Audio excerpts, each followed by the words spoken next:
de tout reprogrammer. On ira, on saura sauver notre existence, se donner une chance de tout effacer. On ira, on saura sauver notre existence pour refaire un monde sans danger. Comme tout reprogrammer, comme Lyoko. Alright, Ben, work your magic. Hello and welcome to Return to the Past, a Code Lyoko retrospective, the internet's premier Code Lyoko podcast, because we're the first, the only, and the best.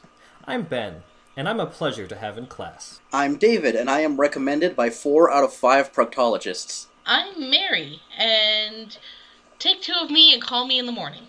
Alright, guys. Hi. So, Satellite. Satellite of mine. I don't actually know the rest of the words to that song, but it's been stuck in my head all week. I don't know what song you're referencing. Satellite Yeah, neither do I. by Dave Matthews Band.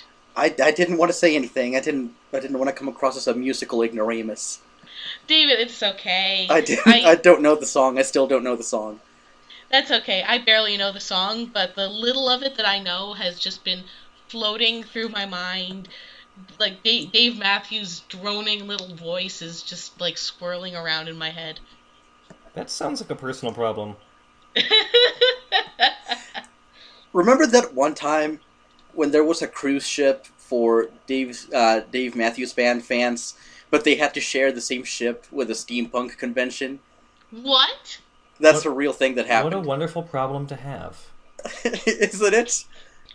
I wish I could be on that this ship. So much. Unfortunately, Satellite has nothing to do with steampunk. Unfortunately. That would be But quite I a have thing been in Nor looking does it forward have quite a anything bit to to do- recording this episode. Nor does You it have have. anything to do with the Dave Matthews Band. Unfortunately. Tell us, Ben, why have you been looking forward to this? Well, Satellite, contemporarily, when Code Lyoko was airing, I always thought of Satellite as one of my favorite episodes. And I hadn't seen it in a while. And even at the time, I'm not sure that I could have told you why it was one of my favorites. I think it just happened to be one of the first that I saw. But, you know, now that, as we were approaching it in the podcast, you know, I was thinking, oh God, I'm going to go back to this episode, and what if it's terrible, you know? And it is not. I enjoyed this episode. And I was very pleased that I can still call it one of my favorites. You know what I think it is? It has What? fewer than average cringy moments. It's better on average. You know, that's a fair assessment. It does have less cringiness than other episodes might have had. I think it might be a little different for me because I also have an interesting relationship with this episode. I think this was the very first one I saw that actually led me to look up more about Code Lyoko. I think something about it got its hooks in me. On the other hand, maybe my tolerance for cringiness is different, but I found a lot of cringy moments in this episode. Not bad, just sort of Really? weird. That's kind of like my and catchphrase I've noticed. I say really a unrealistic. lot. No, it's okay, Really? it's okay. Well, Also- what cringy moments did you find, Mary? Well, we'll get to that. First, I just want to note, just for listeners, just because it's going to be happening in like 5 seconds, I have a cold right now and a persistent cough. I'm going to try and remove as many coughs as I can in post, but if you hear them, I'm really sorry. I can't help it. Some coughs might not be editable. I don't know how it's going to be. That's okay. I didn't mean to throw off the track of the podcast, but yes, some of the cringier moments, mostly the entire protest. Well, wait. One thing we should say before we begin is that this time we're doing things a little differently. This time around, we've decided that because we're getting a little better at this podcast thing, we're going to be keeping more to a format. We're going to be talking about the episode first, and then going into things like Lyoko news and fan works that we're looking at, and things about sort of the ongoing effects of Code Lyoko that we want to discuss at the end of the episode. If you have any feedback on this for us, you can let us know. Also, I just saw before I got on here, I just want to let you guys know we now have 2 reviews on iTunes. How cool is that? Woo! Both is 5 the other stars. one also a 5-star? Oh, nice! Yes. What do they say? They says, I listen to your show every single morning because it's a huge part of my childhood. Aw, that's sweet of them. Isn't it great? We're having It an is impact. great. Thank you, reviewer. We do appreciate that. We do. Don't forget to tell your friends. Exactly. All right, so Satellite. This is another one where we open in on the ice Is it sector. the Satellite of Love? Unfortunately not. Are we watching cheesy movies, the worst we can find, made by James Vincent probably? And we'll monitor their minds. Unfortunately, no. Oh man, I need to watch the new MST3K, even though I haven't seen much of the old MST3K. I'm working my way through all the ones on Netflix so that I can have a little more context when I watch the new ones, because Awesome. I only recently got into the show. I've been meaning to get into the show. I haven't really gotten to it. Is this the first episode where we hear that weird gurgly sound that's supposed to imply XANA? I don't know if I didn't notice it before, but like we open on the episode and there's this like weird. All I can describe it as this low gurgle sound, and then kind of like this weird roar when we see the tower get activated. Yeah, I know exactly what you're talking about. I don't remember. I think that's just part of the music. I didn't think of it as a sound effect. I think it is a sound effect. It's independent from that looming. Michael Winslow would be proud. I'm doing my best. So anyway, we open on Mrs. Hertz's class. Yes, we do. We see that a tower's been activated, and then we're back in Mrs. Hertz's class, where... Do you remember what she was lecturing about? She was lecturing about neutrons, but the slope-intercept equation was on the board behind her. For some reason, I guess she just never felt like erasing it. I think it's always there. The fact that you knew what that was... Well, good for you, Ben. I'm not good at... I did not I'm have not to so Google good that at all. science. I knew that Cool. 100% by myself without looking it up. Woo! Good for you. Ben remembers high school. But yeah, I think it's something to do with, like, the measuring the length of a triangle. It's for like a line graph, right? The place where any line intersects the y-axis or the x-axis, or the slope of a line. Oh yes, you're right. Y equals mx plus b. You're right. Okay, I remember now. Yes. Thank you, Mrs. Hertz, for But this, anyway, she's talking about neutrons. remedial math lesson. Yeah. And yes, also I want to note, this is probably one of the first times we hear her speak, and she's voiced by Mirabelle Kirkland, aka Yumi, and we can tell this is an early take at her, because she just sounds like Yumi with a hoity-toity voice. Yeah, it's a really weird voice. I love Mirabelle Kirkland, but she does not have good range. I don't think she does. Well, she gets better over time. She does, definitely, but those early episodes are so awkward. Well, I think everyone was just trying to sort of get their bearings, and they got their bearings very well. Do we know, I don't know any other roles that she's had. What else does she do? I know that a lot of the voice actors, I think we've mentioned before, they mostly did voice roles in video games. I don't know what they've done since then. Well, all I know is that David Gassman is also Rayman. That's the only one I remember. Yes, a couple of them had credits in Ratatouille. Oh, really? Mm-hmm. I don't know if Mirabelle Kirkland was among them. I'll have to go back and look. I also know that a bunch of them did the test pilot for Wakfu, but unfortunately they were not kept for the official dub. I so would have loved to watch Wakfu with Code Lyoko voices in it. Oh, same here. What if we make a Wakfu podcast after we're done with this? That would be even more obscure than our current podcast. It kind turn of ourselves into a French animation podcast factory. I don't know about that. I mean, Code Lyoko is enough of an undertaking. It really is. Yeah. I maintain that we should do things relating to our early 2000 childhoods. I really think we should. There's not enough of that stuff on the internet. It's all stuff from the 80s and 90s. This is about it, folks. This is my early 2000s childhood. I mean, me too. Throw on a little Teen What about Titans, Cartoon Fridays? What about Toonami and Totally Spies? Okay, I watched Magoozy. That's Toonami. I didn't really get into. I was never big on Dragon Ball Z. I didn't do any of the anime back then. I really didn't. I didn't get into anime until I was in college. I was not a Toonami guy, to be perfectly frank with you. I'm kind of in the same boat. The first anime I ever watched was Ouran High School Host Club, and I watched it in my high school anime club, which is that was the only happy memory of childhood. Forget that, of high school that I ever had. Oh. Well, No, my childhood was okay. Huh. Well, hopefully we're making your Monday nights a little happier. No, of course you are. Oh. But Mary, you make my whole life beautiful. Oh. Oh, yes, praise me. So anyway, all the phones rang. In France, in 2003, Mrs. Hertz is talking about neutrons, and all of a sudden, literally everybody's phone goes off. And Beep, beep, beep, beep, beep, beep, beep, listen, I was only 11 in 2003. I did not have a cell phone when I was 11.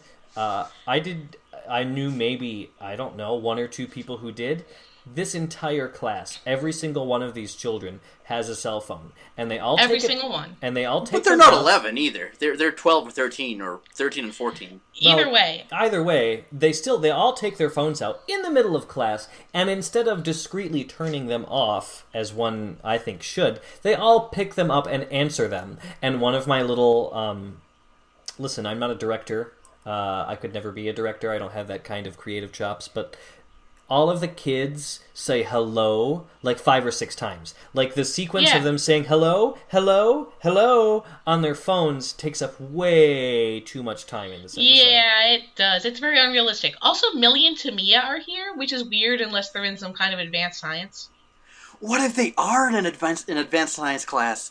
What if they're little baby geniuses? I choose to believe that because I want them to be super accomplished. Aw, I love Millie and Tamia. I can't wait for them to become main characters again. Me too. But yes, basically they've all handled the situation really badly, and they have the bad luck to go to probably one of the most strict schools in all of cartoons that isn't, like, explicitly evil. It's like a realistic school. And Mrs. Hertz is just like, hand them over. She there's a sequence where she goes up to Sissy and she says, "You, as the principal's daughter, should know the rules better. So why don't you tell everybody what the rule on cell phones is?" And Sissy sort of dejectedly says, "All cell phones have got to be turned off before entering the classroom on penalty of having them confiscated." And then Mrs. Hertz is like, "Hand it over!" And they all have to hand them over. That was really good. You did a very good job. This got me thinking, and this is way off topic, but like, considering Sissy is Jean-Pierre Delmas' daughter, I was wondering, like, how long these teachers have known her and what relationship they have with her. That's never really, like, developed in the show, and I wish it had been, because that really fascinates me. Sissy's past really fascinates me. That. Yeah. I mean, I'd considered her knowing Jim, but, you know, none of the other teachers. I mean, we don't know this yet, but Mrs. Hertz has been there for years, 10 years at least. Yeah, you'd think she'd know Sissy a little better, unless she, like, made a deliberate effort not to. Maybe, who knows? Mrs. Hertz feels like the kind of teacher who would do that. Who would deliberately, you know, like, we can be friends outside the classroom, but once we're inside the classroom, I mean business. Yes, absolutely. I don't see Mrs. Hertz being friends with any of her students in any context. She's too bitter. Yeah. She loosens up later, like towards the end of the 4th season. Or in Mary's favorite episode, Laughing Gas. Oh, that too. Oh, that episode is buck wild. I can't wait to get there. There is so much going on in that one. I was also thinking today of Zero Gravity Zone, which is another interesting one, but we should get to it in its time. There's a really great line that Ulrich says to Mrs. Hertz in that episode, and I can't wait to get to it. But, yeah, in the meantime, this happens. Everybody loses their phones. Sissy is outraged, and she wants to organize a protest to get their phones back. Or she wants to organize... Right now, she just wants to organize a meeting among the students to figure out how to get their phones back, or at least show their anger. The Lyoko Warriors have another consideration. Without their cell phones, they can't get in touch in the event of a XANA attack. And wouldn't you know it? What a surprise. I know, right? So Sissy approaches them and kind of passive-aggressively is like, "Oh, are you going to help us or not?" And my surprise, because I hadn't remembered this, Yumi immediately volunteers. Yes, there is a very strong undercurrent of... the enemy of my enemy is my friend, so Sissy and Yumi are gonna work together to defeat the evil that is the teachers taking away our phones. But Yumi has a better reason for it. She's Well, yes. concerned about the attack. That's true. Absolutely. But it's sort of like, it begins this interesting little power play that goes throughout the episode. They're constantly trying to one-up each other, and it's really cute. Like, Would you call it cute? I wouldn't call it cute. Well, cute in just the fact that I've known these characters so long, and it's such a typical thing for them that I never really noticed before. What if Yumi and Sissy were stranded on a desert island? What do you think would happen? And I don't just mean them suddenly discovering something new about themselves. Oh, no. I don't think they would. I don't think they would. Neither would I. I just realized I saw an opportunity and took it. Sissy would complain for a very, very long time, and not be very helpful, and Yumi would get done. Yeah, she would get the coconuts. I think Sissy would go like full feuding roommate. You stay on the side of the island, I stay on my side of the island. Oh, really? Would they do the odd couple thing? Yeah, line drawn in the sand. But then eventually. This would definitely be another moment where Yumi would get so angry that the entire world would turn red. Oh, I can't wait to get to that episode. That was my first episode ever. Really? And still one of my favorites. Yeah. Are we all just looking forward to various episodes that are in the future? Well, my absolute favorite episode is Music Soothes the Savage Beast. And that one's not until season 4. No, it isn't. It did just get uploaded on Code Lyoko English US, though. They're almost done uploading the entire initial series. Which makes me feel feelings. What kind of feelings? Good feelings? Sad feelings. Why? Oh. Because they're almost to the end. But then they'll start uploading Code Lyoko Evolution. Yeah! Shut up, David. Whoa! No?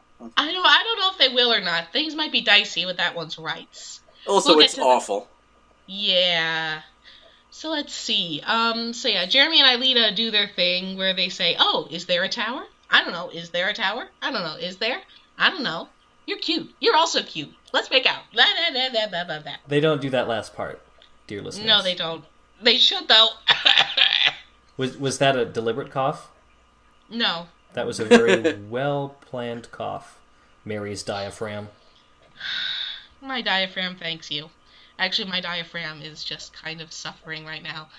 Here's another interesting moment, and this episode is a bit extra, guys, but it's extra. You keep saying extra today. Well, what does that even mean? It means it's very over the top. I don't know who I picked it up from. That's okay, it's adorable. By all means, keep saying it. Extra, extra, read all about it. Take it, friends. Arm yourselves with knowledge. I say arm yourselves with knowledge literally so much in my day-to-day life. Well, good. It's a great phrase. I think this podcast is as much SpongeBob references as it is Code Lyoko. Everything that is made by people our age is full of Yes. SpongeBob references. That's just. I was just gonna say, we are dirty millennials, and we do not apologize for it. Oh no, we do not. So, in what I think is kind of a strange situation, the teachers are eating the gross cafeteria food. I noticed that.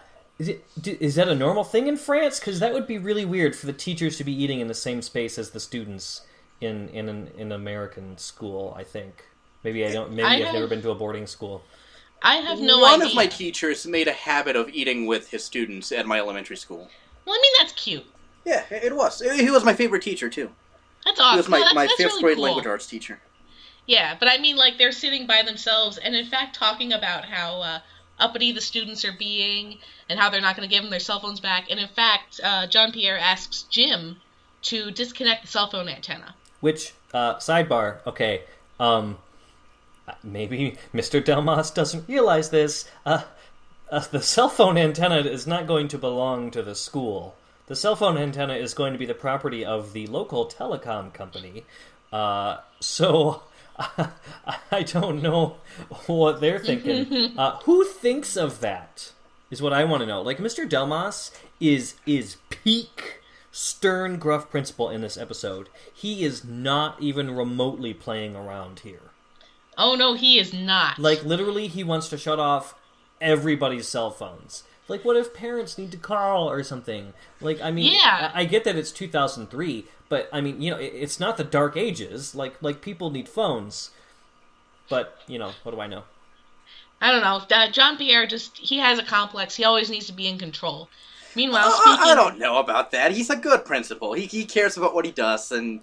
You're right. Yeah, this is a little uncharacteristic, but... This is another one of those things where I imagine it changes with the writer. Yeah, pretty much. Speaking of going the extra mile, Odd decides he's going to steal their cell phones back, which, given their circumstances, I think this is totally reasonable. Yeah, and it's certainly... Again, these guys are also not even remotely playing around. I know I would never have wanted to break in. First of all, they know where the teachers keep the stuff. Second of all... Was there not a single kid in school who didn't leave their cell phone on? I guess not. There are no Melvins at the school?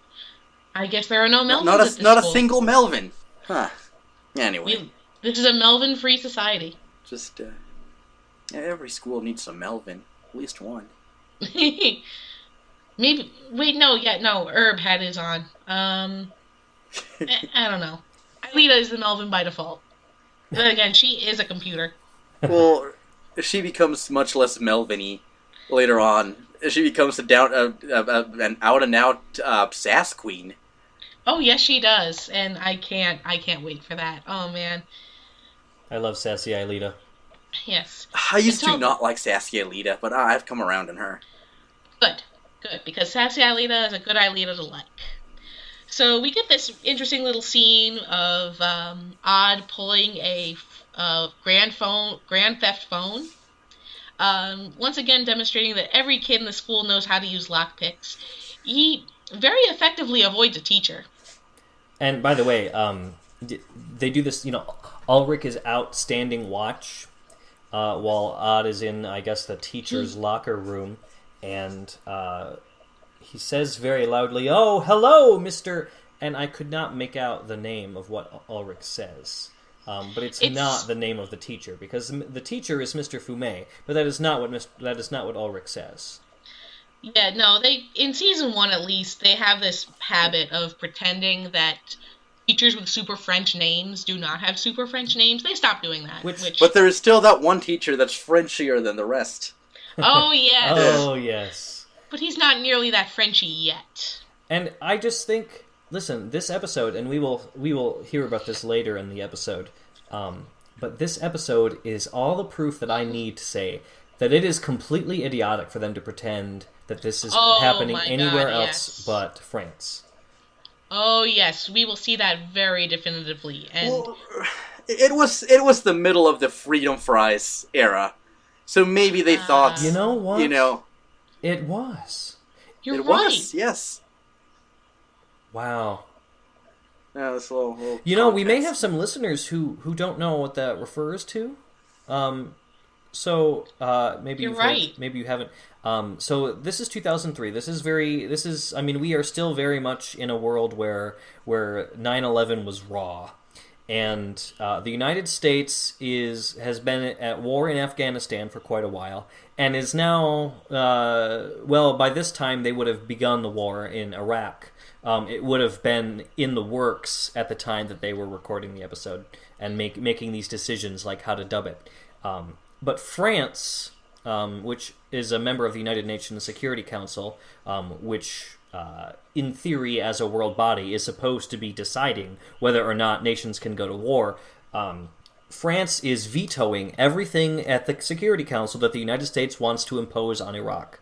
And so everyone started talking about how the French were cheese-eating surrender monkeys and how they were just this horrible country that were standing in the way of freedom and democracy and all those good American things. So people started saying things like, let's take the French out of French fries, and we're going to call them freedom fries. And taking the France out of everything because France is capital B bad TM. As, the teens would say nowadays. Hey, so that's Mary. a little history lesson. Hey, What? Mary, want to do a little freedom kissing? Oh, for the love of Christ! Hashtag I went there! It didn't hit me when this was all going on and I was 8 and 9 years old, but man, is that propaganda. Oh, absolutely. I always thought it was silly. I mean, even it at is age very 13. silly. Yeah. Yeah, freedom fries was always pretty stupid. I don't know if that's directly connected to how they dubbed this, especially because I think it was dubbed in France. Oh. Maybe they were just doing it to... Well, it's not like they didn't know what was I guess. going on culturally. That's true, but there really is no way of knowing. This is just speculation on our part. And what's next? Oh, well, Odd comes back in. He throws the phones, which of course will not break them because they're all Nokia bricks. How do they even tell them all apart is what I want to know. Odd has a special phone, but for the rest of them, they're all that same Nokia 3310, maybe in slightly different shades of gray. I don't know. Are you chuckling over there at Shades of Grey? I am now. I still want to make a Shades of Grey joke, but... No. Maybe. Now here is... I don't know about this. Well, no, the problem is that I can't think of one. Oh, well, see, that's not really a problem. That's fantastic. So, anyway, what Jeremy figures out, right now they're all in Jeremy's room, Kiwi's there. Fun fact, they're just kind of watching Kiwi. What they suppose is that something happened. Is this where they suppose that... Did we completely skip the protest? No, it hasn't happened yet. Oh, okay. Yeah, no. They suppose that somehow XANA did something, and whatever he did, it set off everyone's phones, which quickly gets confirmed as the eye of XANA appears on their screens? Question mark? Oh, Can phones do that? Well, probably not. But XANA is special. I suppose. Listen, I really don't know anything about radio signals and how that works. But in theory, I suppose it's... I don't even know what I'm saying. I guess technically it's not, physically impossible. Just odd. That's not a pun. Delarobia. No.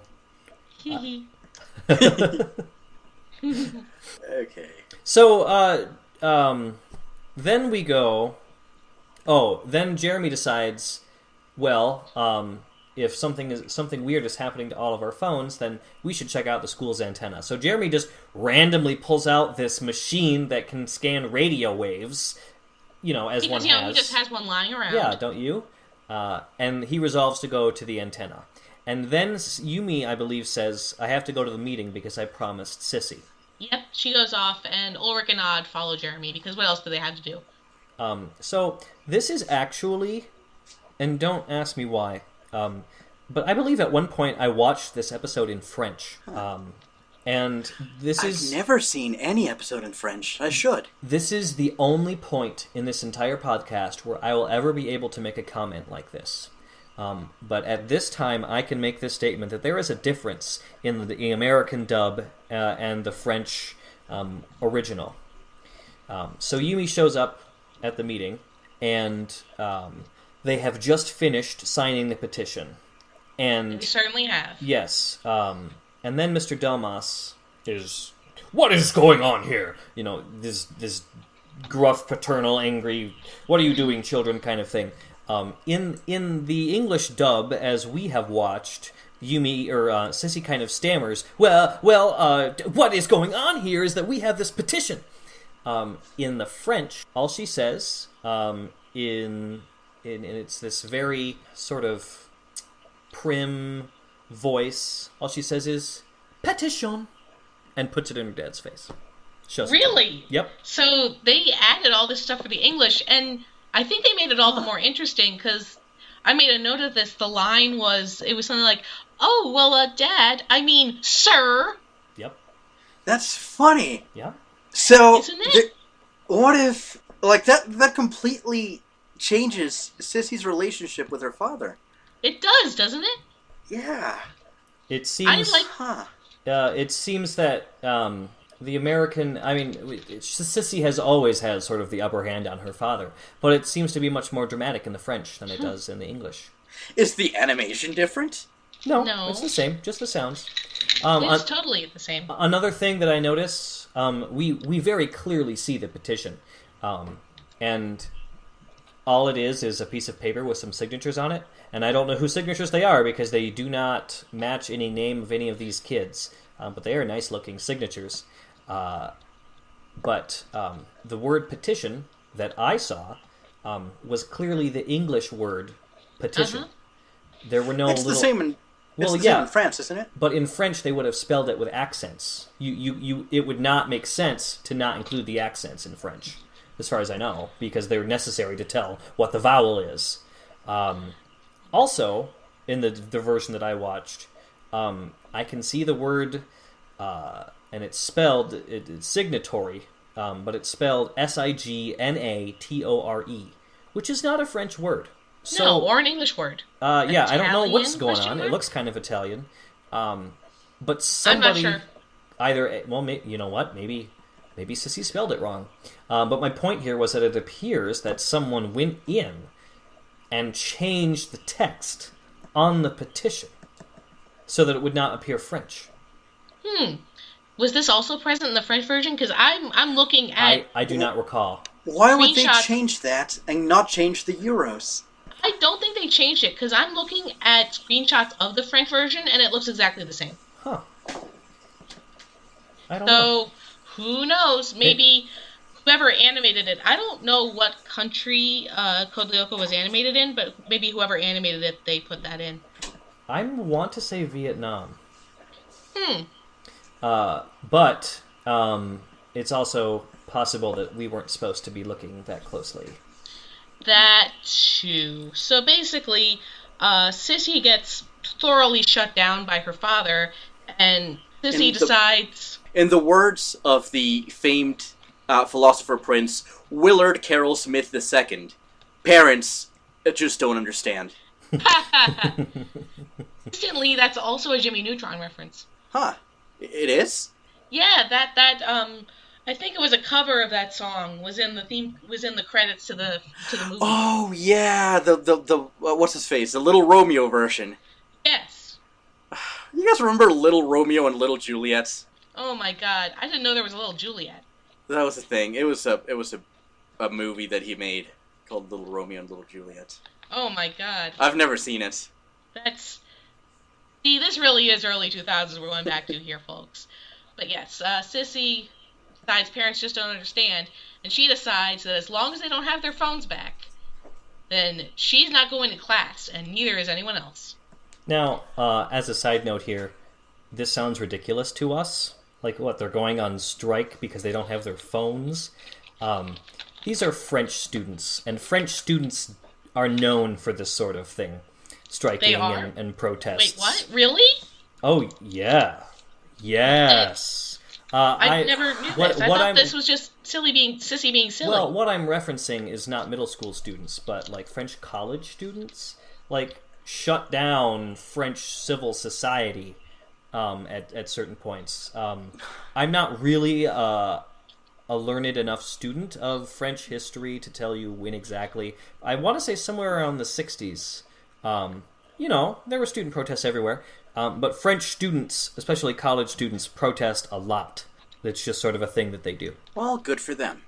Mm-hmm. Good for them, indeed. To think of all that cigarette smoke, though. Oh, true.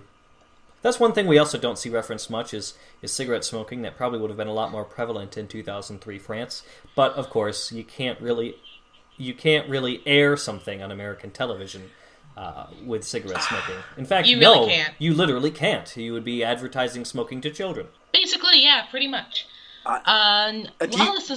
Okay, question. Out of the adult characters in Code Lyoko, who do you think smokes? Who do you think is the most likely to smoke? I say Mrs. Hertz. I also say Mrs. Hertz. Yeah. I see Jim smoking socially. Yeah, I don't. He's the gym teacher. He's all about health and fitness. Tim is not healthy or fit. I love him. I guess. Maybe he is healthy and fit. Maybe he's just a legitimate strongman like Roadhog. You don't know that. Maybe you know what? I don't. Do you know the Tumblr post I'm referencing? No, I don't. But I don't. I just know about Roadhog in general. Do you want to elucidate on it, Mary? I said I have no idea what you're talking about. Well, do you want to know what it is? Do you want me to tell you about it? Do you care? Of course I do. Well, people were arguing that May is not fat, that she just wears a very thick coat. And somebody said, well, what's wrong with having a fat character in Overwatch? Roadhog is fat. And somebody went, actually, Roadhog is not fat. He's just a legitimate strongman. Jesus. Strongmen don't look like bodybuilders. Well, And- this is true, yeah. but also, yeah, he's still fat, and this doesn't make May any less fat. But Yeah. I digress. Thank you for joining us on our Overwatch podcast. McHanzo, yes or Whoa, very whoa. yes? I say very yes. That is the correct answer. I don't know what you're referencing. I don't actually play Overwatch, but whatever it is, I'm for it. McCree, the cowboy, and Hanzo, the guy with the bow and arrow. Yeah, they like to kiss because they are boyfriends and they love each other, and that's just how it is. This isn't canon, Okay. but it is. No, it is. It is? Really? Well, I'm saying Like, it is. for real? Oh, okay. No. Which means it's for real because I said so. Okay. So, meanwhile, back in France, Jeremy... Oh, wait. Jeremy, Ulrich, and Odd are at the radio tower. I'm sorry, I didn't mean to interrupt you. That's fine. It's a radio tower. So they're at the No, they're at phone tower. the cell phone tower. And you know what? Who else is there? Jim is at the cell phone tower, just like his boss told him to be, trying to literally disconnect the cell phone service. How does Jim know how to do this? Well, he knows how to do everything. My guess is he doesn't, and he's just trying. Oh, that's a very good guess, which it explains what happens next. He in which gets he is electrocuted. promptly electrocuted. And By then Xana. falls off the tower. Like, okay, they're not like on a huge cell phone tower. They're on a building. They're on a roof, and then the cell phone tower goes up from that. And Jim falls off of the roof, and he's caught by the children who have to lug him up. Odd comments that it smells like roast chicken. Yes. And then they take him to the infirmary. They take him to the infirmary, they take him to Yolanda. Jeremy stays behind, and actually it's a pretty picturesque scene as he's analyzing the tower. I love the shots of the city in this episode. Oh, yes, me too. They're pretty. They're gorgeous. The Paris area is such a beautiful place. The backgrounds in Code Lyoko are really well drawn in general. It's They one of the are, they're show's Well, amazing. they're painted. At Yeah, least well, in this painted then, particular yeah. case, yeah. Well, they're always painted. Like the courtyard at Caddick is definitely painted. Yep. Yeah, some nice painting going on in this show. Some good Bob Ross, some happy little paint a skyscrapers happy little tree. and some happy little trees and some happy little giant teddy bears romping through the city and Yeah, exactly. Happy little teddy bears. But yes, Jeremy figures out that somehow the signal from the cell phone antenna, which XANA has commandeered, which is why he didn't want Jim to touch it, is somehow connecting to the TV dish. And not having a cell phone, the way that he gets Yumi's attention to try and tell her this is he goes to the auditorium and jumps up and down in front of the window. And that just made me think, see, they don't need cell phones. You know what? You know what that scene reminds me of? What? That one really cheesy commercial from the 80s. It's a McDonald's commercial. They were, I guess in an early attempt at a forced meme, McDonald's was trying to do, making the M with your hands, like you put your hands together and put them over your head to make an M. Mm-hmm. And they were trying to turn that into a meme. And they had this commercial where a kid alerts his friend through a window by doing that weird hand sign. And Beautiful. that scene with Yumi and Jeremy looks exactly like it. I have learned so much about 1980s McDonald's commercials today. So have I. Oh, man. I like 80s things. I think 90s No, things. 80s things are great. So Jeremy has figured out once he gets Yumi. Do they go back to his room again? Yes, they Yep. do. So everybody is gathered back in Jeremy's room, plus Sissy. Plus Kiwi. My apologies, Kiwi. And Jeremy has figured out what this week's XANA attack is. He is using the Caddick cell phone tower to hack into the TV dish. And with the TV dish, XANA can make his signal go far enough to access satellites. And specifically, he says military satellites. Wah, wah, wah, wah. And I want to go off on a little bit of a tangent here about military satellites because I don't know about you guys, but how often do you hear the phrase military satellite in your day-to-day life? When I'm watching the Code Lyoko episode Satellite. To my knowledge, there are no weapons platforms in space. I mean, they very well could be classified, but as a matter of fact, the Outer Space Treaty, to which France is a party, forbids weapons of mass destruction from being placed in orbit.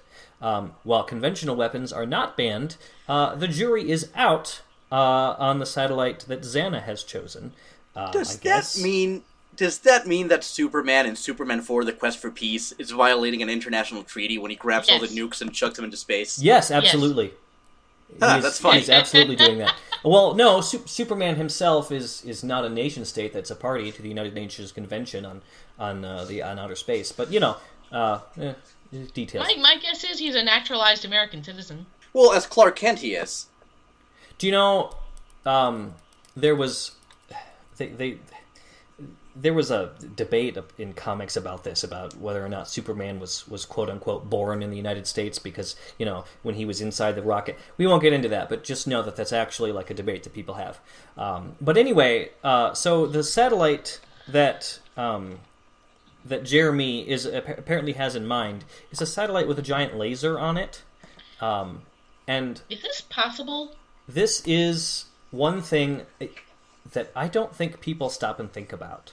I certainly never stopped and thought about it in these terms.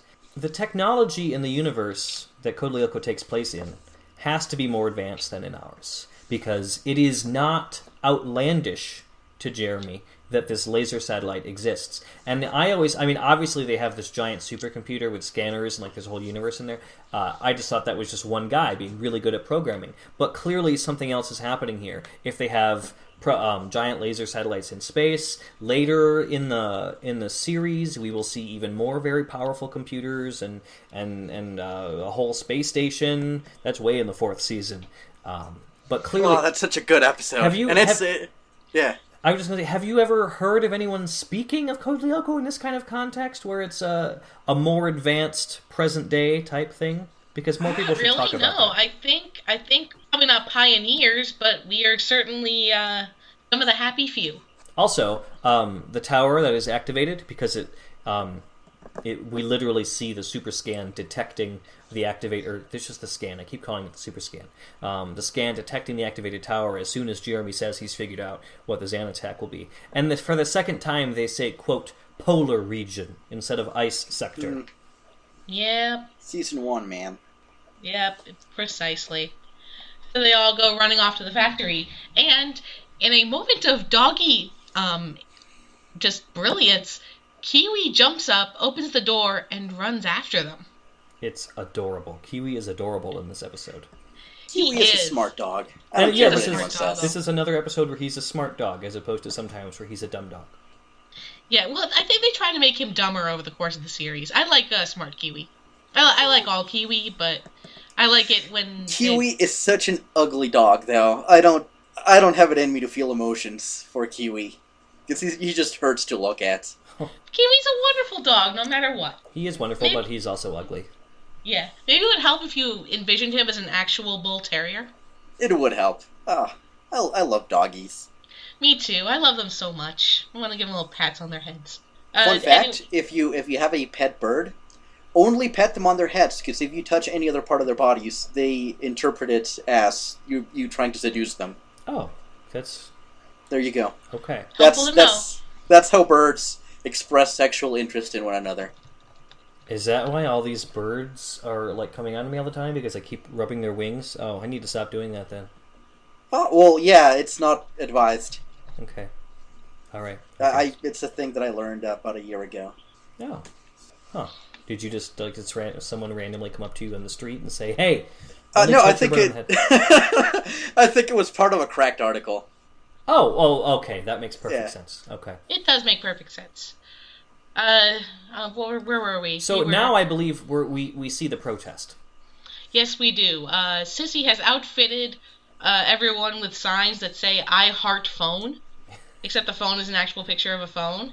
And she teaches them the chant, "No more phones, no more school." And Yumi breaks off and joins the protest. And like I said, there's this interesting little power play moment where Yumi just throws all this enthusiasm into the protest. And then everyone else heads off to Lyoko, including Kiwi.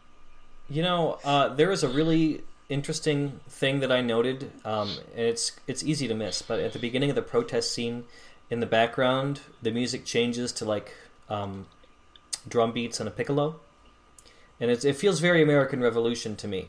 And my question is... Oh, yeah! I remember that. Did they put that in for the American dub? Or B, does this music just have the same revolutionary context to everybody? I don't know. I have no idea what kind of music they played in the French Revolution, except for guillotines, so... That's drum beat and piccolo. That's been in so much American media that they've probably adopted it. Oh, I forgot Kinda about like- it's in like lots of Looney Tunes cartoons. For Oh, example. you're right, yes.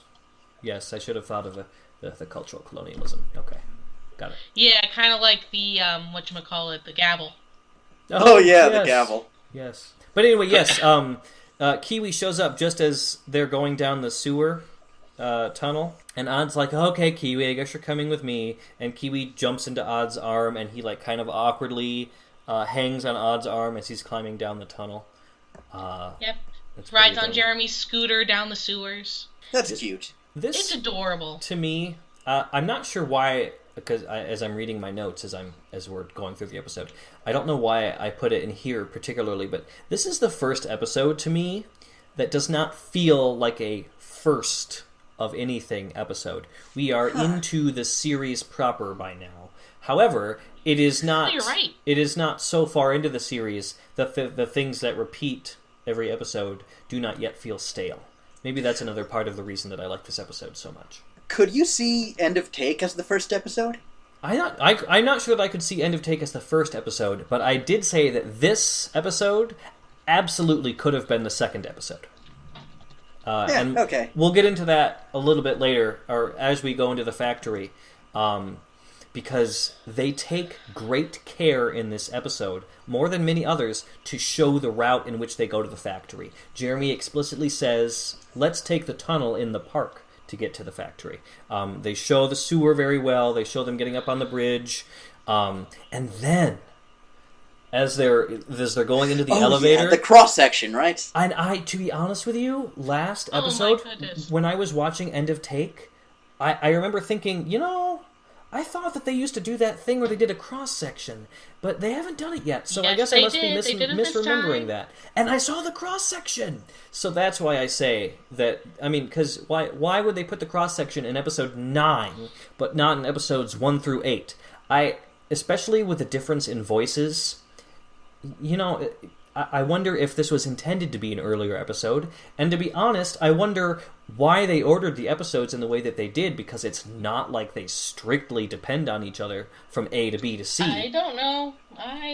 Maybe they came back from different animation studios at different times. Oh, That's maybe. only my guess. Also, looking at the picture of the cross-section, it's just me or are the scanners underwater? Like they're deep enough that they extend into the Seine. That seems to be what I implied, because then when they get farther down, you see like crops of rock. Another thing that I want to state about the cross section is that if you look really carefully at the lab, up on the top corner of the lab, you see a little room. And it is the exact room that Ulrich accessed the lab through last episode, when he climbed down into it and Sissy followed after him. So I gave them a lot of crap last episode, because you know what? The architecture of the factory is never consistent. Here, they were giving it a genuine shot to be consistent, because as far That's as they were awesome. considered, that access room was part of the architecture of the factory that was important enough to show, right along with the lab and the scanner room and the mysterious room that they show under the scanner room, but only in shadow, and we don't know what's in there. Ooh, the computer is in there. Secret. But yes, Jeremy is in his usual spot. Kiwi has set up shop beside him, just sort of sitting there being a doggo. Which, by the way, this is the most interaction between Jeremy and Kiwi that I recall ever. Or at least the most positive interaction. There's an episode later in where, I don't want to spoil the surprise on that particular interaction. No, Is it the you're one right, with you're Ulrich? right. Or, yeah, I think I know what you mean. Yes. Yeah. So, Ulrich and Odd enter Lyoko. They meet up with Aelita, and they search around for the tower.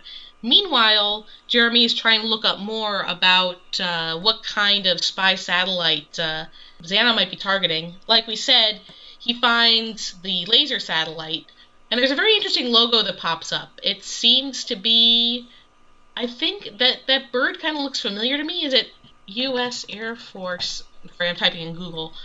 I'm trying to find some logos. Yes, it looks almost exactly like a stylized version of the United States Air Force logo. However, at the same time, it is quite distinctly superimposed over the French tricolor. It is. It absolutely is. So, And go ahead. no, I was just gonna say, before we started recording, I theorized that in the world of Code Lyoko, the Louisiana Purchase never happened. So, like, France still has, like, a big political presence in North America, and that's why the flag is there. Yes. Also, it seems that the site he's finding this on is army.gov, which also throws some interesting stuff in the mix. I'm not really sure what to make of that, other than it's very small and not meant to be seen. I should really just relax. Yeah, Hey, that you could said be thing. that could be a little joke, you know. I think it would be a lot. This is me being a presumptuous American, but I think that if I were a French audience, it would be more impressive and more imposing if a 12-year-old child hacked the American military as opposed to the French military. Oh, However, yeah! That's a thing! Jeremy just kind of hacked the government. Or a government. That said, I like to presume that this is France, because that means that in this universe, France is a lot more ballsy. However, I also want to state, for the third time, me mentioning real-world geopolitics, France is a nuclear power. Okay? So, France is a member of NATO. They very well, for all I know, France could have lasers in space. They have a military. It's not a small military by any means. They've got plenty to throw around. They're not just cheese-eating surrender monkeys. I'm going to try and say that as much as I can, because I think it's a wonderful phrase to say. I don't get that phrase. I get the cheese eating. I get the surrender. But why are they monkeys? Because that's a impolite thing to call somebody. It degrades them. That's why. I don't know. They could have been a little more creative, I think. I don't know. I don't know who coined the term. But anyway, Jeremy has just hacked the military.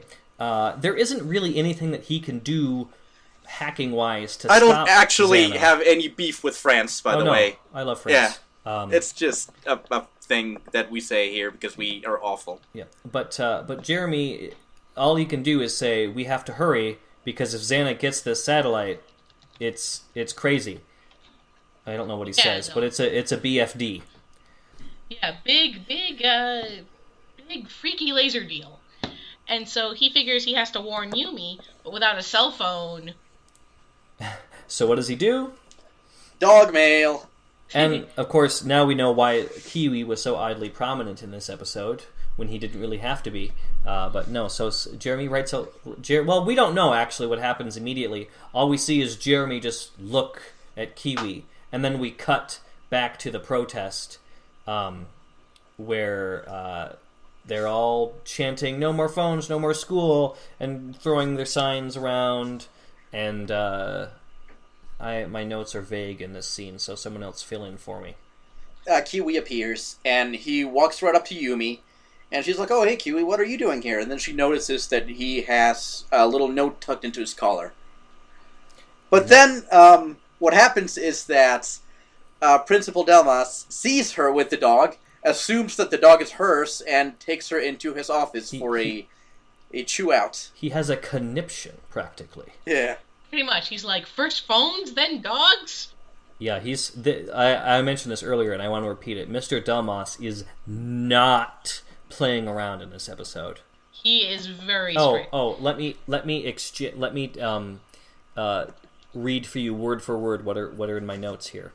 There really is a giant stick crammed up Delmas's ass this episode. Hey, man, don't kink shame. Lord knows I'm not kink shaming anyone for things that they put up their ass, but Mr. Delmas really needs to calm the F down. How would you react if you were a principal and and all the students in your school were staging a phony protest over. I would phones. think it would be stupid, but I wouldn't be so incensed. Because Mr. Demos is outraged. I would think it was just, frankly, kind of dumb.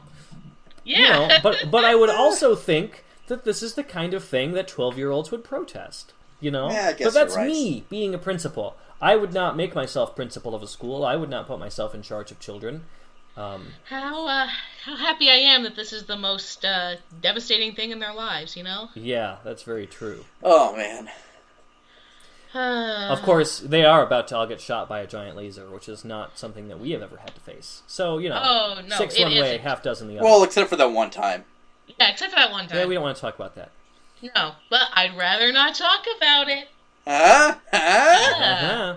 So, Yumi does this. Kiwi is in the office with Yumi, and she does this thing where she makes it look like she's tying her shoe, but actually she's picking the note up.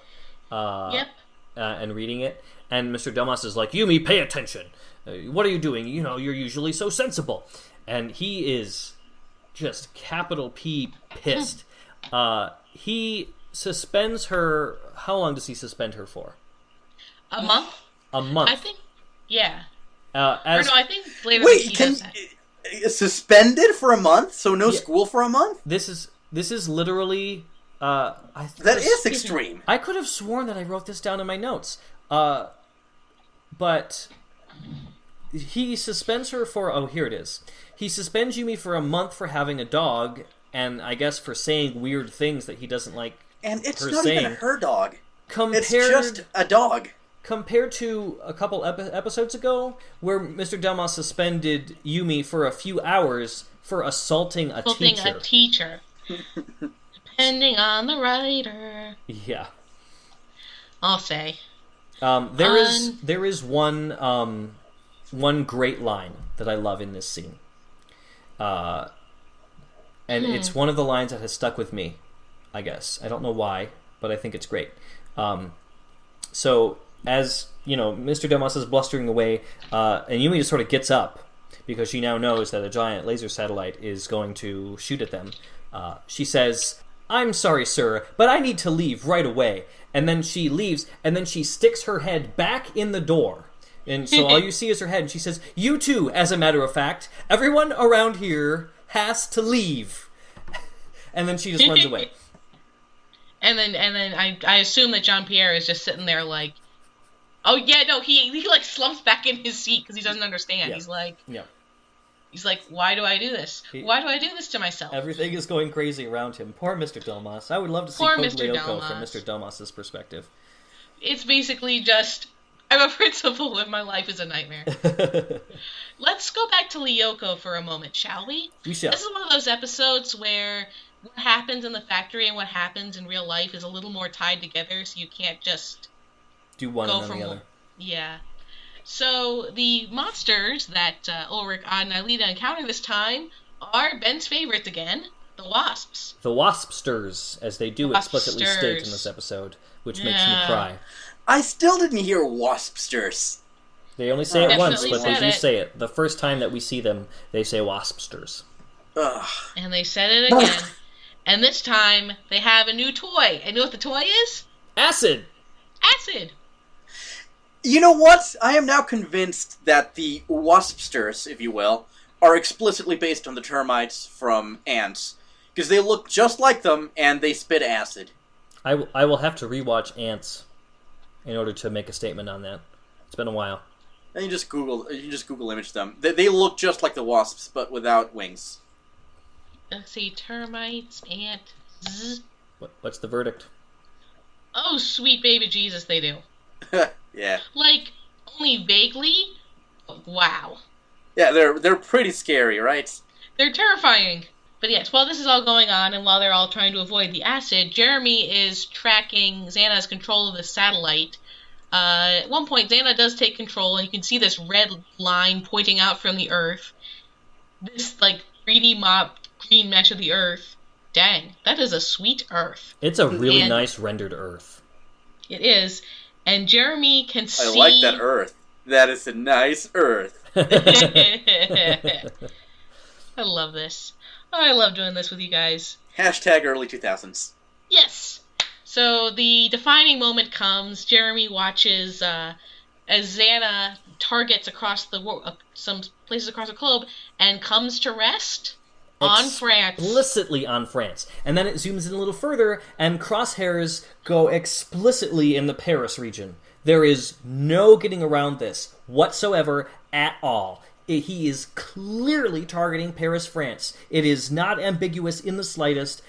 They could have just cut this out somehow. They could have shown the Earth, and then they could have shown it zoomed in farther so you couldn't see what country it is. They did not do that. So literally every other effort in the rest of this entire series to pretend that it is somewhere other than France, including in Season 2, where Millie mentions the exchange program that they have with France, despite the fact that they are in France, is completely invalid. And I am very, very upset that they did that.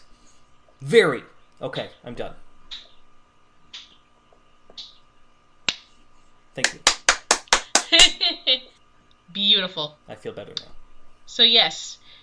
And in fact, this laser gets so precise that Jeremy can actually see it zooming in on body heat images of Mr. Delmas, Sissy, and Yumi, and he can watch as it locks directly on Yumi's body heat image. On Yumi's ginormous head. This is peak Pick on Yumi week. Oh, yes. We are still in the thick of Just Pick on imagine that a space laser is trying to kill you explicitly. I know, right? Oh, man. Screw this human in particular. See, basically... Oh, old 9gag memes. Yep. But how did Yumi get here? Because the last time we left her, she was still running from the principal's office. Yumi is trying to think of an ingenious way to get everyone off campus, and what better way than to try and one-up Sissy? She decides that she needs to convince the protesters that they need to take their protest to the streets and get every other school involved. See, I did not see that at all as one-upping Sissy. Or like an attempt to. I thought she was just thinking very quickly and very well on her feet. And thinking, oh my god, I can get this protest out of here. All I have to do, let's go talk to the other schools. And listen, if I'm a 12-year-old first-time protester, that makes perfect sense to me. Yeah, oh, yeah. Let's go get those other schools. The students will all march with us. Everybody likes their phones. Yeah, no more phones, no more school. And they all start marching to leave the grounds. I thought that was some very excellent thinking on Yumi's part. I didn't think it was... Yumi has real leadership skills. She does. She does. Like, she's the closest thing that they have to a real leader. And Well, like I said, Jeremy is the leader, but Yeah. Yumi would make a better leader if she had the skills to pay the bills, RE the computer. Yeah. That would be a very different show. I would like that show. I would like that show a lot. I'd be into it. Yeah. Like, just give Yumi all the skills, and that would be the perfect Holyoke. Speaking of Jeremy, he does here, as he is watching the satellite target his friends that he loves, what he says is, what an incredible technological masterpiece. And which is such a Jeremy thing to do. He's fawning over the technology about to kill them all. Goodness gracious. Jeremy, what are we even going to do with you? Okay. So the laser actually fires. It does. Yes, it does. Yep. We actually get some cool cinematic shots of the laser just hanging around in space and adjusting precisely to target Yumi. And this protest gets stopped by Mr. Delmas, who blocks the gate, and Sissy tries to convince Mr. Delmas to let them out because it's a matter of life and death. Well, Yumi says that. Yes, Yumi says that. And this finally trips Sissy's bowl meter, and she's like, what are you talking about? And I completely missed. Odd got devirtualized somewhere in there. I was completely ignoring the Lyoko action this time around. The Lyoko action is always the least interesting part of the episode. Always. Honestly, yeah. And there's so many little movements. They're getting shot at by hornets. They're running around waspsters. They're getting shot at. It's, I mean, there is. This episode is the first time that we see like through the monster's eyes as they target on the Lyoko warriors. But that's really about the only thing that's distinctive about the Lyoko combat. Pretty much. So yes, at this point, Odd has run out to say, Yumi, you're being targeted by the satellite. And then everyone else is like, what? But then I think Yumi books it. Yes, Yumi books it. At this point, we can say what else is going on in Lyoko. Like we say, the monsters get beaten, and Aelita goes to the tower. There's really not much more that happens there. Well, they can't find the tower. Oh yeah, that's right. Duh. I completely forgot about They're that. they're running around from the waspsters while they can't find the tower, and Ulrich is trying to hold off the waspsters that are clearly about to kill Aelita, who, by the way, is very damsel in distress in this episode, much more than previously. And so eventually there's this scene where like Ulrich falls off a cliff or something and down, and he's like unconscious. Which, how can you even do that on Lyoko? But as Aelita goes to tend to Ulrich, she looks up and she sees a red glow in a cave. And that's where the tower is. So then she's running to the tower. On Earth, the laser continues to shoot, leaving huge craters in the surface of the grounds. And literally, it shoot like Yumi and Odd are on one side, and then Mr. Delmas and the assembled students are on the other, and the laser shoots in the middle of them, leaving this giant smoking crater. And Mr. Delmas and the students just stand there.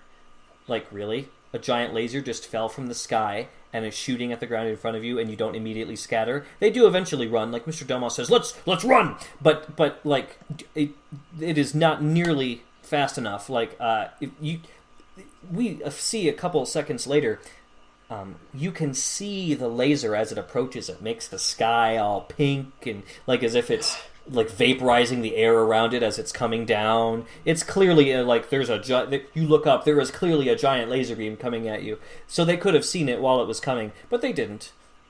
Nope. So Yumi and Odd are running from the laser, and they hide in like some of the tree. That's not a word, but they're in an area of campus where there's trees, but then they have to run across the athletic field to get to the boiler room so that they can take the tunnel to the factory. And they know that XANA will not attack the factory because he can't kill himself. So they run across the field. And they're running, and they're running, and they're running, and there's a laser beam coming down, and it's all imposing and ominous, and Yumi trips. And Odd, by the way, is also out there. The laser doesn't have anything to do with Odd, because, it's not Pick on Odd week, it's Pick on Yumi week. Never Pick on Odd week. And the laser is coming down, and Yumi, there's this scene where all we see is Yumi's face, and her eyes get wider, and her pupils dilate. And she is watching as this laser is about to completely obliterate her. And it stops. It stops Face. Like that plane in the Bugs Bunny cartoon that runs out of gas. It just freezes in the middle. Like, it's physically impossible. Because that's where Aelita had, of course, deactivated the tower. Now, listen, all I did was a Google search, so I can't confirm or deny if this is accurate. But if that was about a foot from her face, what Google told me was that Aelita deactivated the tower with literally 1/billionth of a second to spare. Billionth Jesus with a B. Christ. Billionth of a second. Now, folks, we see a lot of towers deactivated in the nick of time. This takes the cake. David, I think... well, you and Mary both more than me, but I think, David, maybe you most of all, are TV tropes experts. Is this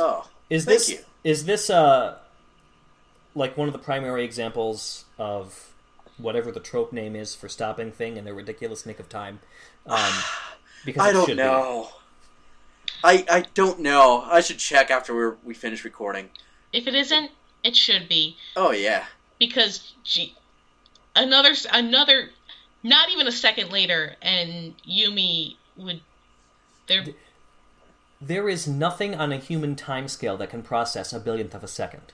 There is to a human, a billionth of a second is instantaneous. We cannot perceive that unit of time as a distinct unit of time.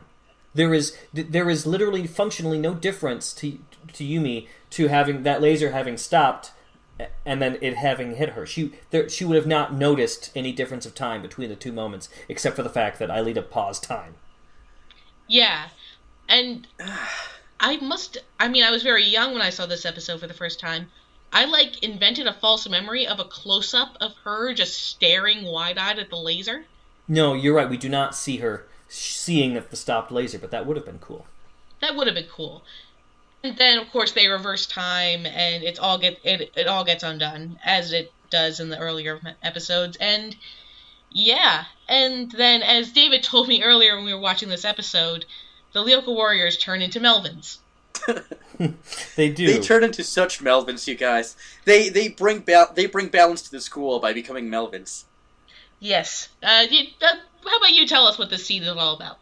Well, the Lyoko Warriors start putting up flyers reminding the rest of the student body to turn off their cell phones before they walk into class. And Sissy and her dorky friends, Herb and Nicholas, see them. And Sissy says something like, wow, I can't believe it. You guys are such teachers' pets. Yeah, she does. And initially she thinks they're invitations to a party. Oh, which yeah. got me laughing, because why would Sissy want to go to any party Odd is throwing? Well, she wants to be a part of their group. Remember? That's her motivation. Oh, you're right. Either way, they just laugh at her, and that's the end of the episode. That bit did remind me of an episode concept I once had where took place after the end of the series. You just told me about this. I did just tell you about this, but I'm going to record it for posterity. Where they were going to the Lyoko Warriors were going to throw a party at Yumi's house to celebrate having beaten XANA, but somehow word got around and the entire school threw a wild tea party at Yumi's house. Oh no! I know, right? That sounds fun. Gotta get everyone out of there before her parents get home. I bet Hiroki invited everyone. No, I bet Hiroki was like, I'm gonna tell on you, Yumi. You're not supposed to throw parties. What I want to know is, why did they even bother putting up the posters? Because XANA does not try this again, or ever again.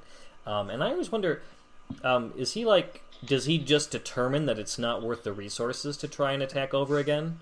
Because statistically speaking, I mean, if he kept trying to attack that laser, he would do something eventually. Or is he somehow unable to try? I think he's unable to. I think once he possesses something, he can't do it again. I know that's how it works with humans, but maybe it also works with machines.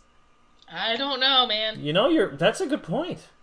They later in the series, when XANA possessing humans becomes a thing that he can do, it's established that you build up a resistance to XANA by in the Lyoko Warriors case, by going on Lyoko and fighting him all the time. Jeremy does not have that same resistance because he doesn't fight XANA, which is a plot point. But why not machines having that same built-up resistance? Maybe that's it. Maybe that's why he can't really try the same thing over and over again. Maybe he can't infect the same networks twice. It's like lightning, but with a maybe AI. we've solved Code Lyoko. That's it. We did it. No more podcast. We don't need to. We don't need to go on from here. It's finished. It's done. Jimmy Neutron. Let's go. Yeah. Oh, Jimmy Neutron. Speaking of moving on, we have a few things that we've checked out. We didn't get any new emails this week, but send us emails, you guys. We want your emails. We do. One of our emailers, who has since requested to remain anonymous, suggested to us the fanfic "The Games of Moriarty" by, I should credit the author properly, by fanfiction.net user Ragnarok777. And roll. Ragnarok and roll. Get out. I barely tolerated that joke from Odd. Well, that just means we've built up a tolerance to it. So Ben and I read the first 4 parts of Chapter 1. I would like to apologize and say that I did not realize in the beginning how long the chapters were going to be, and I did not set aside enough time to read most of the first chapter. I would like to apologize, but at full disclosure, I was once a very prolific writer of Code Lyoko fanfic, but I haven't read very much Code Lyoko fanfic in a long time, and this was an interesting way to get back into it, because one, it's very well written, very complicated, it's got a very complex plot, and it also struck me as, I guess I should explain a little of the plot that was suggested to us. It takes place after season 5. It concerns a new AI that's basically been hiding behind Wait, XANA all after this time. season 5? You mean after after season 4? season 4. Blah, blah, Yeah. blah, blah.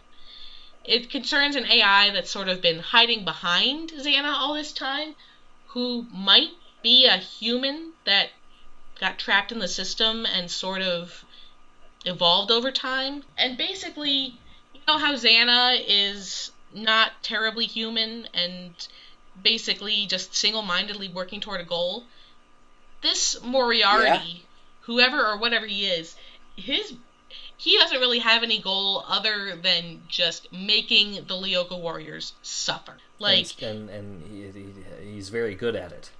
He's very good at it. He locks them into these jigsaw-like games of choice where he's like, all right, choose who's gonna die. This is very much a sort of like if you took the plot of Code Lyoko and turned it up to 11 to the most intense point that it could physically be pushed into. This is about it. How intense does it get? Super. Well, how? Tell me. I didn't read it, so No, it's okay. I've been neck deep in finals projects, so That's fair. Well, haven't that's really had totally time. fine. That's totally fine. There is one bit. Yumi and Ulrich have just gotten together. They've just confessed their love for each other, which is actually a really cute scene. They're like playing foosball. It's really cute. And what happens is Moriarty starts a fire where they are, and Ulrich ends up in the infirmary. And he also coordinates another accident that gets Hiroki in the infirmary, and he traps Yumi into choosing between them. Oh, that's just what happens in the Dark Knight. Pretty much, yeah. And just as he's railroaded Yumi into making a choice, just as he's convinced her that really the only thing she can possibly do is to sacrifice Ulrich for Hiroki, it turns out he also depends on the towers for power, and like Jeremy and the others deactivate the tower in the nick of time, and both of them are okay. So far, everyone seems to be okay. Yumi has to live with the knowledge that she explicitly asked for Ulrich to die. Does Ulrich know about that? He finds out later. Oh, When he's trapped in his own death game.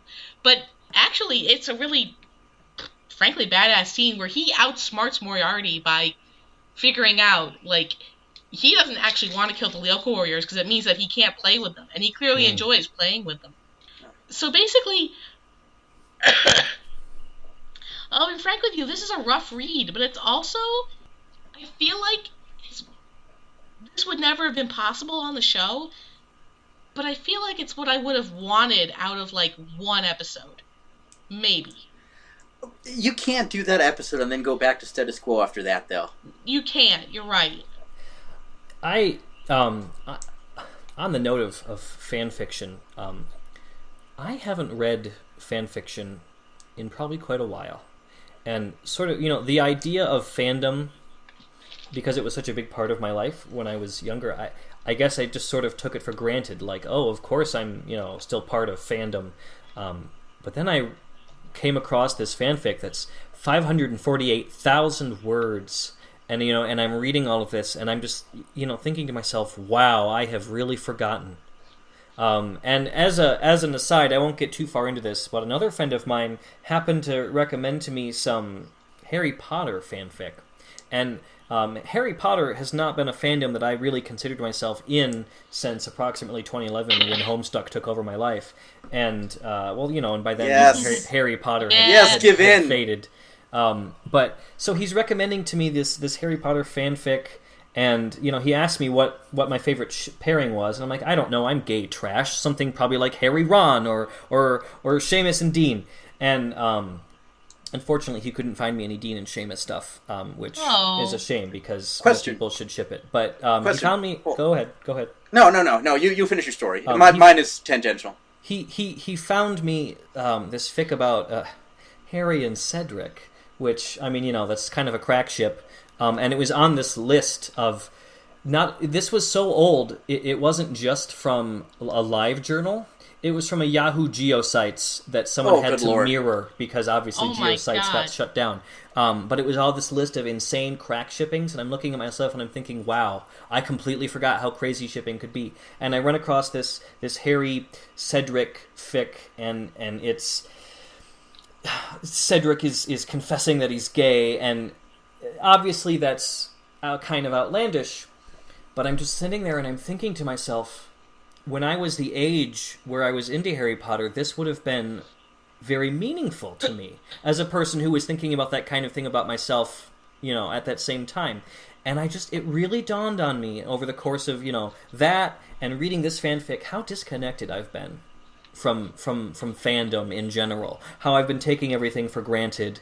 How I've presumed that the Code Lyoko fandom was always so quiet that there effectively was never a real fandom, but there clearly was. There was, and there still is. And there still is.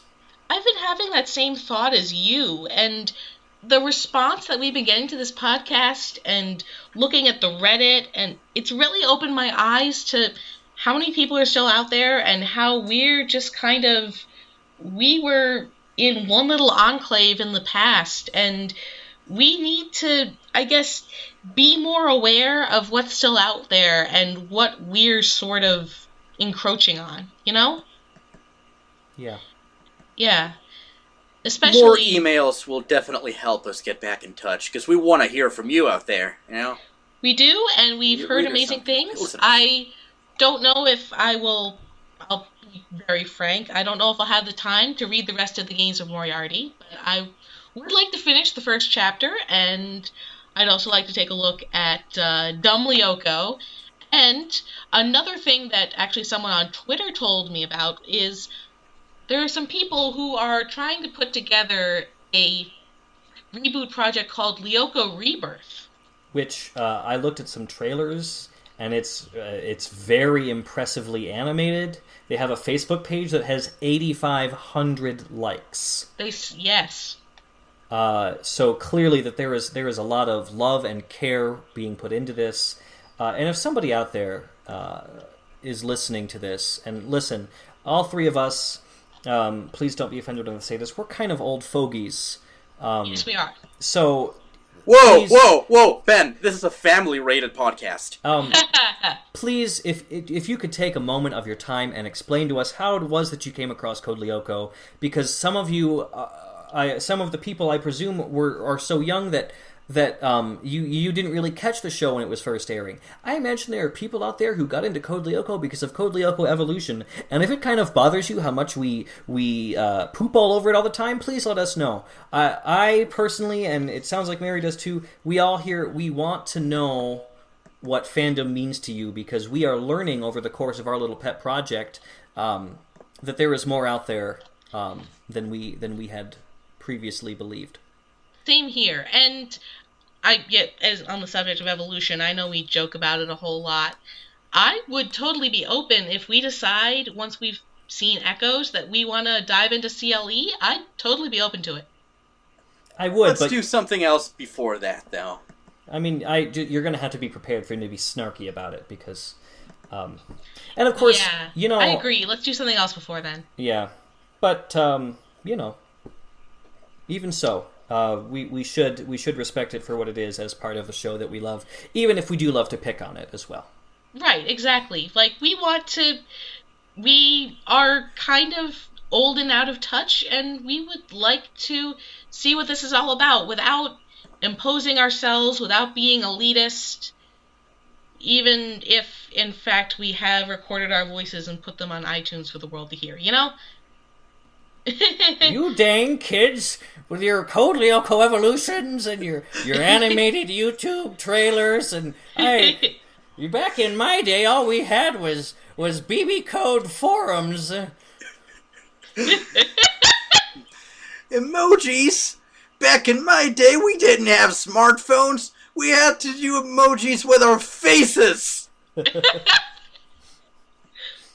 Whatever happened to saying things with a colon and a capital D? You know, I know you have to have all these fancy pictures with the peach and the eggplant, and that just, I don't know all about all that. Whatever happened to good old-fashioned 8 =, D? And if you want to be really fun with it, you could have put one of them tildes after it. That was what fandom was like back in 2004, everybody. Oh, boy. I wish I had a better old man voice. That was really good. Ben is very good with his old man voice. Ben, Fun fact. What you just described, that 8 and the equal signs of the D, that was the first text I ever got from a friend of mine. Oh. That was my first ever text. History is coming back. No, Ben has promised, and I will hold him to it when the time comes. When he turns 65, he will speak exclusively in that voice. Pray for my throat, everybody. Okay. Well, what do you say we bring it on home? We forgot to rate the episode. Oh, yes, we did. I don't know what to rate this one. And this is something I said to Mary. I cannot say that this is one of the best Code Lyoko episodes, but it absolutely is one of my favorites. I enjoyed this episode. Is it perfect? No, but I thought it was thoroughly enjoyable. And if I were, I would be willing to rate this a 9 out of 10. There are faults to it. Maybe it really only deserves a 7 or an 8. Maybe it's only really average, but it was enjoyable, and I think that's what's important. To me, it's also a 9 out of 10. I was going to go a little lower, but given you guys, I think I'll grade it on a curve and go up to an 8. You don't have to. You can rate it whatever you want. Don't feel compelled.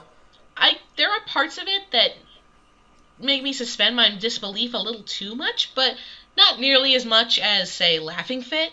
So yeah. I think I'll bump it up to an 8.5. Okay. All right, folks. So that is the end, and let me give a look-see-loo to this script that Ben has put together for the end of the episode. I'll give this a try, and Ben, do you mind if I add things or take things out or things like that?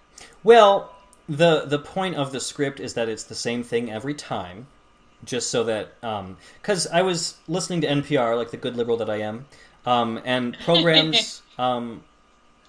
They have credits at the end, and they'll say, 1A was produced by Joshua Johnson and written by the blah, blah, blah, blah, blah, blah, blah. But they go through the same script every time, so it's kind of like a bookend, right? So that's why I wrote the script. We can change it. It doesn't have to be what I wrote. Just I think that it's best that we do it the same every time, so that way the point of it being that we don't tend to get lost in it and ramble with it. That sounds like a good idea. Just don't forget to add my Twitter, because I want some followers, Mary. Yes, you're going to get them. Stop it! Writing that to the script. This is the part where Mary and David smooch. Anyway, you have been listening to Return to the Past, a Code Lyoko retrospective, produced, written, and directed by the Super Nuclear Group. You can find us on Twitter and Tumblr at RTTP Podcast. That's RTTP, and then the word podcast. You can also find David on Twitter at DavidRTTP. Or you can email us at rttppodcast@gmail.com. As we've said, we would love to have your emails. We are amazed and humbled at your patronage. Our cover art is provided by Ingram. You can find Ingram at ingramcomics.com. That's INGRAM Comics with an X. Or on Twitter at Ingram Comics, spelled the same way. And if you like what you're hearing, please be sure to rate, review, and subscribe to our podcast on whichever platform you like. And thanks for listening. And as ever, I'm Mary. I'm David. I'm Ben. Super new Clear. Wow, that was right. We were synchronous there. On me dit que je ne suis qu'un bon à rien, un vrai loser. Hey, d'un mot qui sonne, je ne suis plus dans le coup. Une flèche au cœur, je fais plus partie du show. Tirer le rideau, éteignez les lumières. Qu'est-ce que je peux faire? Coincé sur ma chaise, déchaînez-moi, on va s'envoler.